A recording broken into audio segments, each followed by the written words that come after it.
Hello viewers, this is Imran Jamil. It's a beautiful day out here.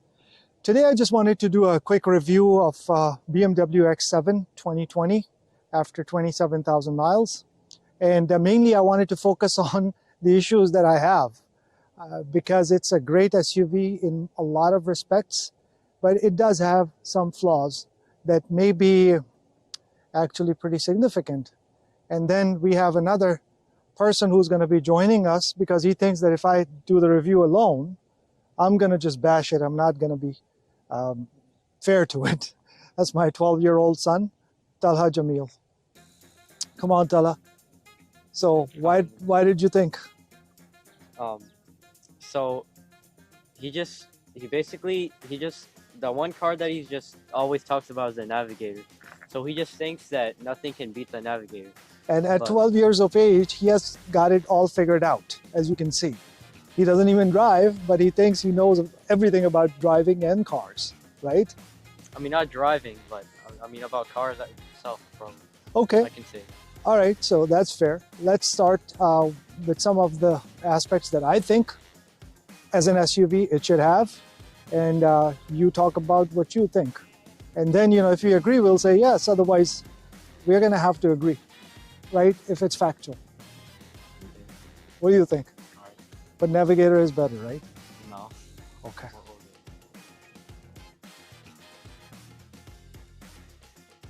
Starting off, let's go to the car and talk about a few things. First of all, it's a pretty decent looking SUV, if not the best. Not decent. It's probably one of the most elegant ones out there. I don't think so. I thought the Jaguar F-Pace looks better and has more room. So let's just first talk specifics. So this is a X40i, X-Drive 40i, okay. V6, 335 horsepower. Okay, inline six, 335 horsepower. And it's performance-wise, drive-wise, I gotta admit that it's one of the best. Yes, that's what I'm saying. It's one of the best in terms of driving dynamics. Like the weight just disappears. It's about 5,500 pounds or something along those lines. And it does have 330 foot-pounds of torque. So significantly, when we were buying it, I was considering the V8, but when I drove it, I gotta admit that it has abundance of power, and it just kind of blew me away with how it drove. And then 5.4 seconds 0 to 60, quarter mile time is around 13.7 or 13.8, which is not bad for a 7-passenger SUV of this size.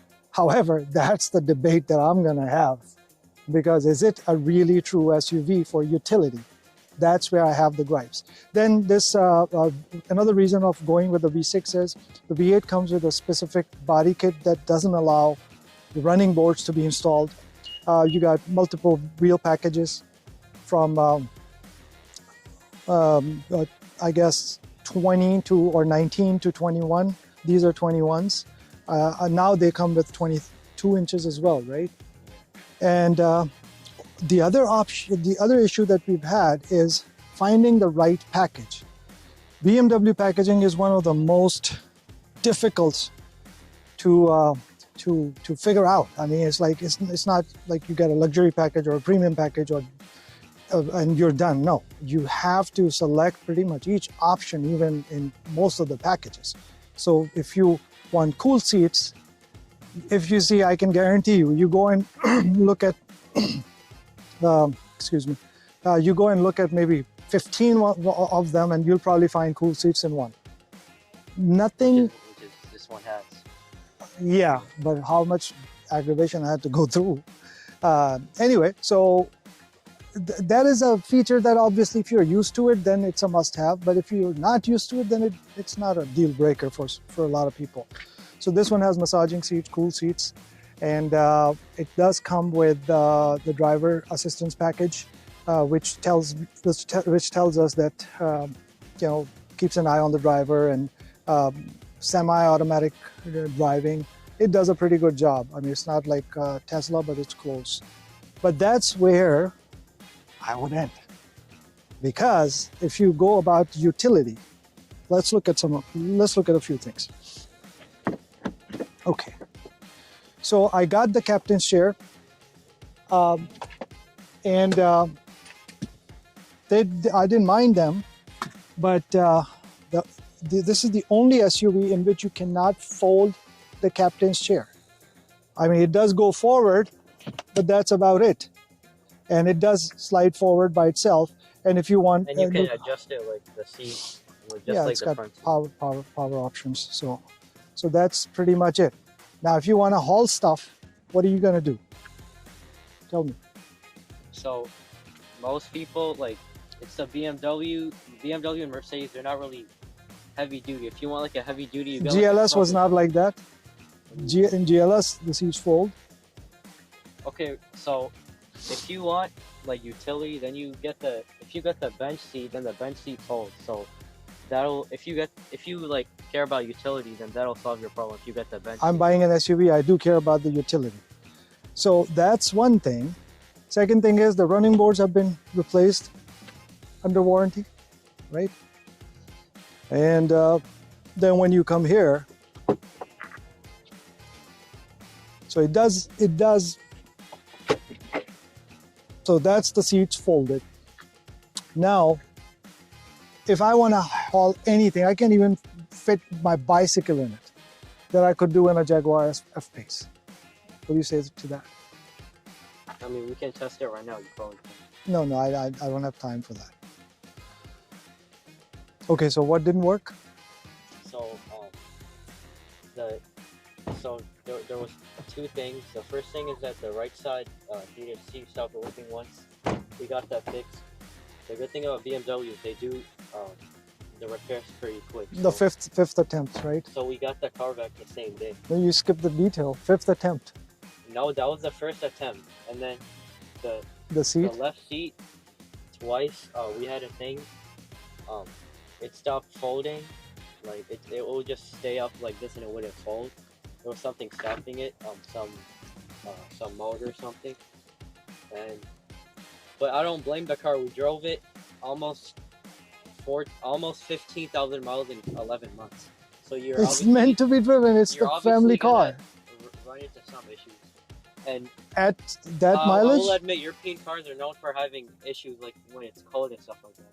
So you have to deal with that. And one good thing about that, if you just have a car with no issues, like I find it to be just boring, like just driving your car for years. yeah, that's because you're not maintaining them. No, when I feel like it's fun to like go to the once in a while. I'm not saying all the time. Once in a while to get.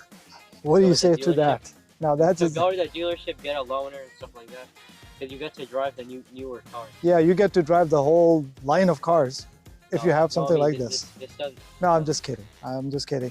It's been pretty reliable except for a couple of issues. But yes, first of all, there have been multiple visits we had to make for little things like that. Only three for one issue? You know, that's lemon law. No, I mean for two issues. Okay. All right, what else?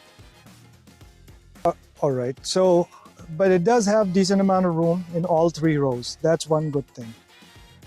Yet, some of the luxury features, for instance, the seats, they are, I think, the top of the line seats that BMW offers, especially the front seats in this model.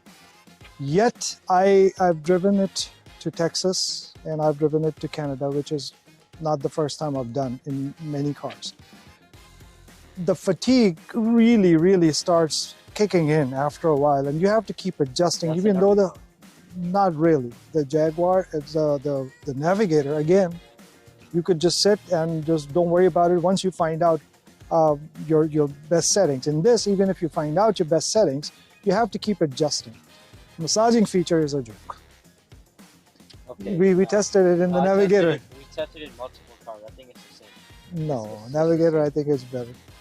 So, and then... Let me interrupt real quick. The Navigator, like, they made in the new one, they made the seat 30-way adjusted out. I think there's no point of making it 30-way adjusted. They're just trying to act cool. But so what is BMW trying to do? They're not trying to act cool. Oh, they're the one who invented this whole thing. But they're just they're like trying to catch up after years. When And the BMW's sound been system doing this for years. is a joke also. Harman Kardon. No, this has a lot of bass. I'll admit that Jaguars had a better sound system than this. Okay, But- and even the Hyundai. No. The Hyundai Infinity. It has very good quality, and it has actually a good amount of bass too.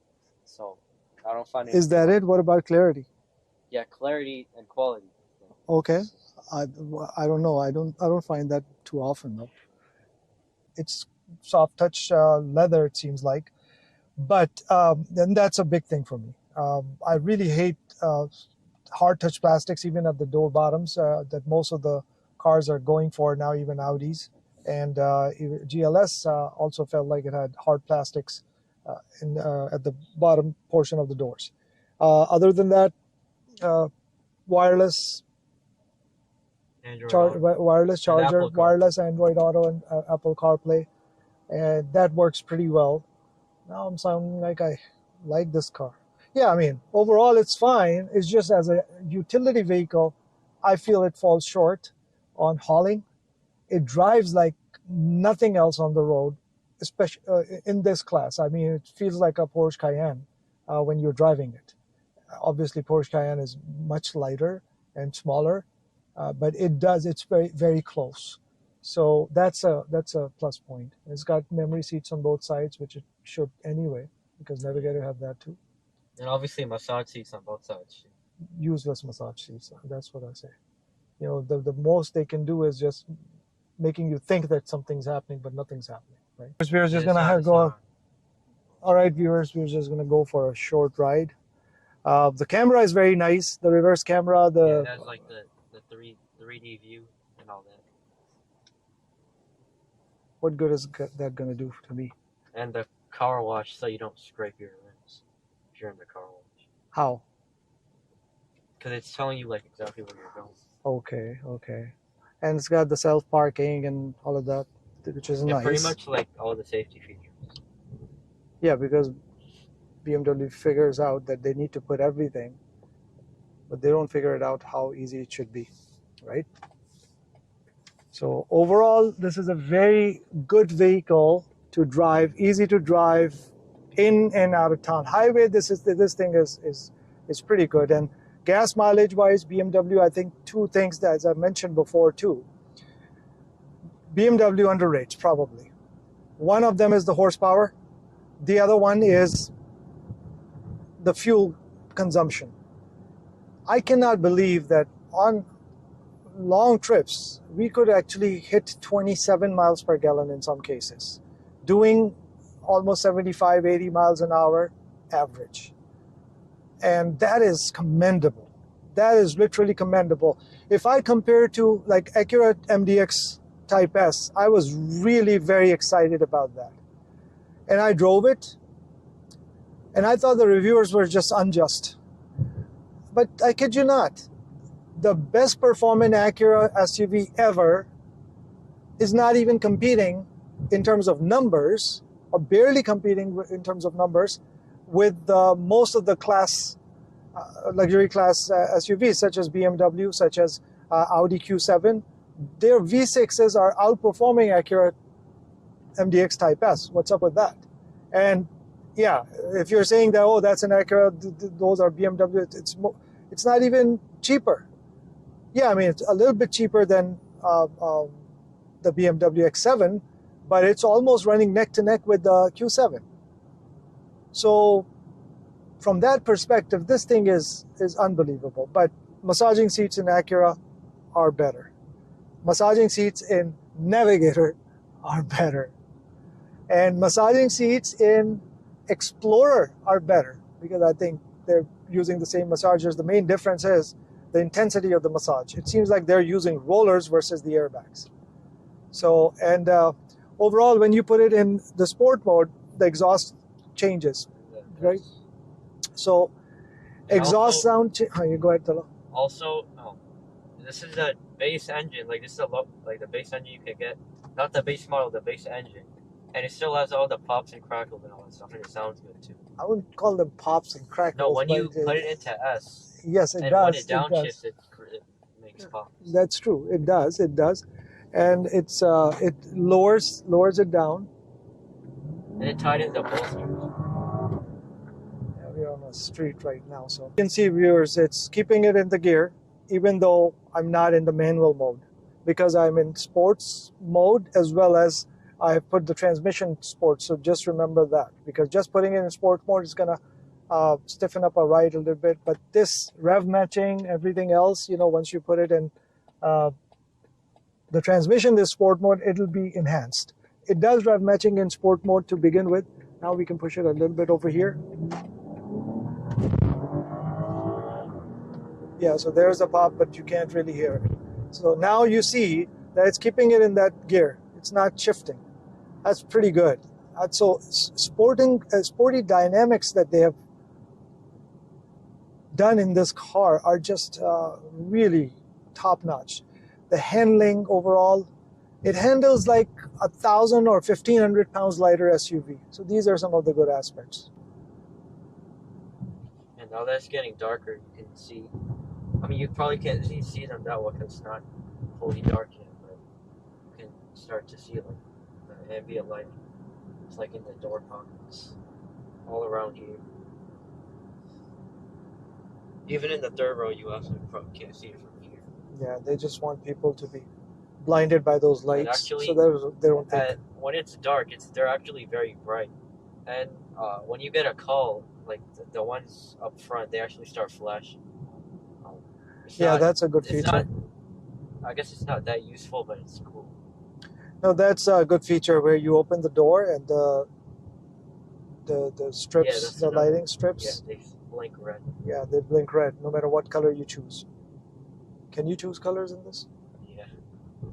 Thank God. And it works. So, okay, it's getting darker. All right, viewers, so this is it for today. Please like and subscribe. We'll be bringing you more reviews, and Mr. Talha would like to be a part of most of them because he thinks I'm not going to do justice in my reviews. I mean, most of the car ones. Most of the car ones? Yeah. So hopefully, we are going to come up with more. So please like and subscribe.